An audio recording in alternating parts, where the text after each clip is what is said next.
Kids twin tell में आपका स्वागत है। टॉमी और बोलने वाले पेड़ की कहानी।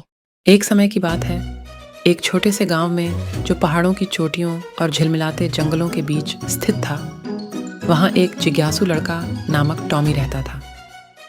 टॉमी को अपने घर के पास के जंगलों की खोज में बहुत लुभावनी थी, जहां उसने एक असाधारण रहस्य खोजा, एक बोलने वाले पेड़ ट्रीटन को। रोजाना अपने कामों को समाप्त करने के बाद टॉमी जंगल में भागता था ताकि वह ट्रीटन के साथ कहानियां साझा कर सके। पेड़ अपनी बुद्धिमान और कोमल आवाज में प्राचीन समय की कहानियां साझा करता था और दया और सहानुभूति के महत्व की कहानियां सुनाता था। ट्रीटन अपनी शाखाओं को हिलाता था, चांदनी रात्रि में खूबसूरत आकृतियों और पैटर्न बनाता था, जबकि टॉमी हैरानी से सुनता रहता था। एक शाम गांव के पास एक भयानक तूफान आया। हवाएं चीख रही थीं और बारिश तेजी से हो रही थी। अपने दोस्त की चिंता में टॉमी जंगल में दौड़ा, ट्रीटन की खोज करते हुए। बिजली आसमान में चमकी जब उसने पेड़ को पाया जो हवा के जोर से लड़ रहा था।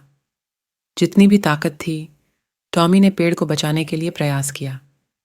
ठहरो ट्रीटन, मैं तुम्हें छोड़ नहीं दूंगा, वह गरजती हुई आवाज में बोला।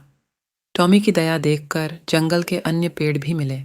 उन्होंने अपनी शाखाएं मिलाकर ट्रीटन और टॉमी के चारों ओर एक संरक्षक बाधा बनाई ताकि वे तूफान की बरसात से बच सकें।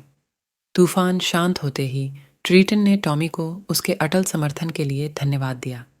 तुमने सच्ची मित्रता और साहस दिखाया है, पेड़ ने शांति से कहा।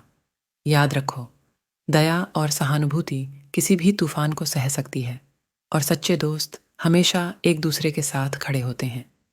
टॉमी ने एक नई समझ के साथ घर लौटा, दया और सहानुभूति की शक्ति का एक नया अध्यात्म अपने दिल में रखते हुए।